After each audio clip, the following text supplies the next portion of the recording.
Welcome back, guys. I'm Zell, and today we're talking about the Buck Marksman Legacy Edition 829 Elite once again.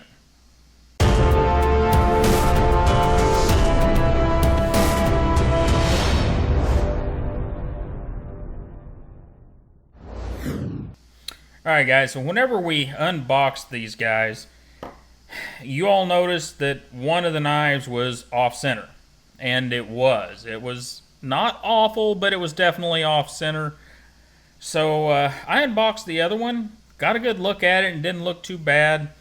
Used it just a slight amount, and it went way off-center. Now, I tried to correct the knives myself, but I'm not sure what's going on under this piece of, looks like almost shred carbon fiber. Not sure what style of carbon fiber it is, but anyhow, I wasn't sure how to get that off, and these being Legacy Edition knives, I didn't want to just tear into it.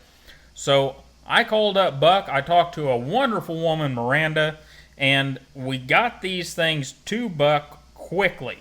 And because they're Legacy Edition knives, they paid to have the knives sent in. They got quick turnaround, and get a look now. Both of them are right down the wickets. And Buck was great. Buck got them in, got them out, got them back to me. And it was just a very good experience. So, once again, what do we really get with this Buck 829 Marksman Elite? I've had a little bit of time with them now. And here's kind of what I can tell you so far. The blade shape, back the camera out here a little bit. The blade shape is a gorgeous thing. Still has the standard Buck hook down here, but I like the fullering. I like the way they've done this blade. Comes out very nice. It's probably the nicest marksman blade out there. You know, I'm not a huge fan of S90V, but Jeff Jewell is going to take care of some of that for us. I'm going to send, is it this one? Yeah, it's this one. I'm going to send number, so we can get that to show up in the light, 26. I don't know if you guys can see that or not. We're going to send number 26 over to Jeff Jewell, and Jeff's going to do some looking at it, probably do a video on it, and he's going to sharpen it up and see what he wants to do with some S90V.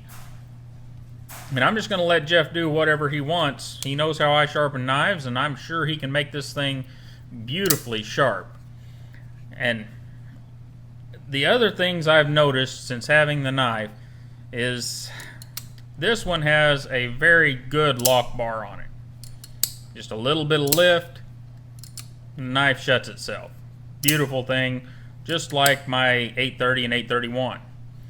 The other one works great, but the lock bar is kind of stiff on it. It would take some breaking in, and and that's okay. Just to be aware that they're not all super smooth operators. And this is number 31. This one is going to go back in the Buck packaging with some desiccant and just be put away. But I will be using this one, and later on we'll get a full-on use review of the knife. But guys, this is the best looking marksman they put out.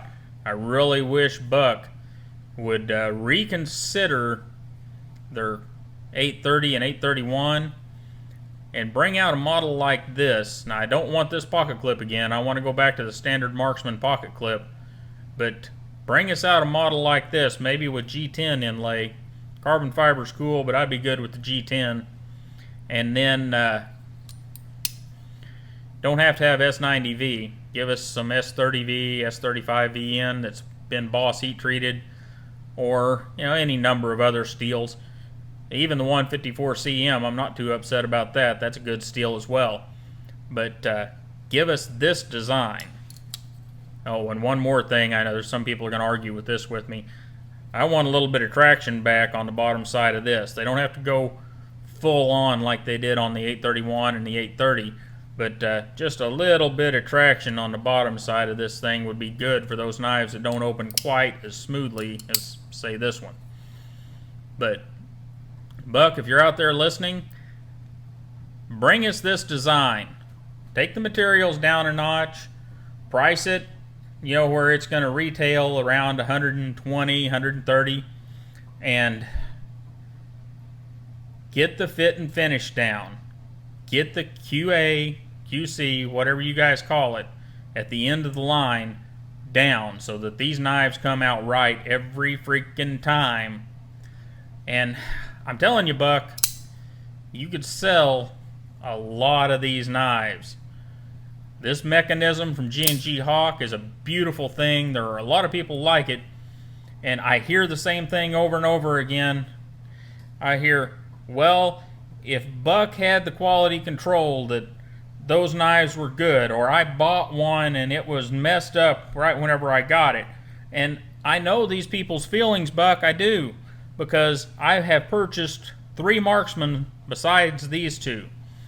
All 3 of those Marksmen, whenever they come home, I had to take them apart, take the lock bars off of them, reset everything in the knife to get it to work right. And you just can't do that, guys. Whenever you're putting out a knife that has a complicated lock mechanism on it like this does. Now, this isn't a liner lock, it's not an axis lock, this is a G&G Hawk SLS lock. It's a complicated lock system, simple concept, but it's not something that people are used to working on. You've got to give them this lock system good to go out of the box. And if you do that, if you have some people down at the end of the line making sure that every one of those Marksmen come off the line good to go, that they're not going to need adjustment for a few months, then you're going to sell a lot of these. And I'll stop hearing, you know, when I love the Marksman. It is one of the best designs that I've seen out there, this whole lock system, the whole knife. I'm not a big fan of the major cuts you put in the 830 and the 831, but this handle design is beautiful. And you could be selling them by the boatloads, but you gotta have the quality control. Anyhow, down off my soapbox, boys and girls. Buck did me right. They got these things right. These Marksmen are now good to go, and just like all Marksmen, they're awesome knives once you get them tuned properly.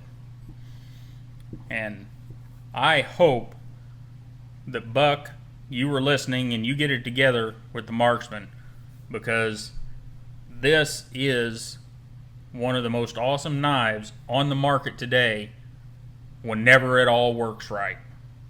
Anyhow, guys, don't forget to like, share, and subscribe. Thanks for hanging out with me and talking about the Marksman and my experience with Buck for a few minutes. Buck was great. Now I just wish they would get it together at the end of the line on that quality control. And you guys have a wonderful day, and I'll see you next time.